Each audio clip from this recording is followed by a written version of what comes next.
Et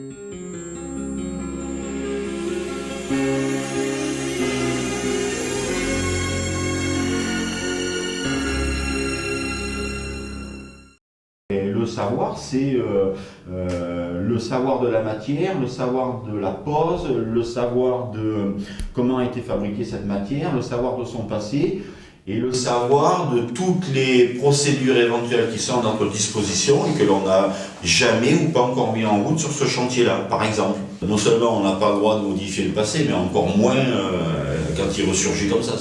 C'est un truc de fou. C'est même pas une pression, c'est une question de respect. La finalité, c'est que quand vous arrivez, vous allez traiter un sol, eh bien, vous allez remettre en valeur. C'est ça. Il faut imaginer l'origine. Il y a toujours un petit peu de reste de peinture, à certains endroits il y a des éclats et des choses comme ça. Voilà, ça fait partie. Donc nous, notre travail, ça va être de rendre visible tout ce passé. Donc éliminer tout ce qui ne lui appartient pas, rendre visible le passé, pour le rendre lisible, c'est-à-dire que l'on puisse l'interpréter. Donc maintenant, ce soir, on raconte une histoire, et en fait, il raconte l'histoire de la maison.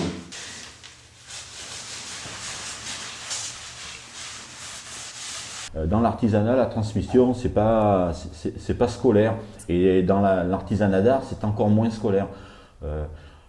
Transmettre pour rien, ça ne se fait pas. Alors c'est vrai qu'il y a un vieil adage qui traîne en disant dans cet atelier, ici, on ne donne rien, tout se vole. Mais l'origine de cet adage, c'est simplement que on ne peut transmettre quelque chose. D'abord, on transmet quelque chose pour une bonne raison. C'est pour qu'il continue dans le temps et qu'il s'améliore. Et transmettre à quelqu'un qui est juste là parce qu'il doit faire une formation et après ça s'arrête, ça sert à rien. Donc quand on dit qu'ici rien ne se donne mais tout se vole, c'est exactement ce que Romain il a fait. Il avait la volonté de vouloir capter ce savoir et à force c'est lui qui est venu le chercher dans l'entreprise, il est venu nous le voler. Donc du coup on fait ce constat-là, on fait ce constat d'éponge qui a soif de savoir et du coup on donne. Les gens qui sont labellisés entreprise du patrimoine vivant, EPV, comme l'est notre entreprise, Solag, justement, elle maîtrise les techniques pour travailler sur le passé, mais elle se sert aussi de ces techniques-là pour créer, voire même être avant-gardiste, du moment où c'est un savoir-faire rare et d'excellence.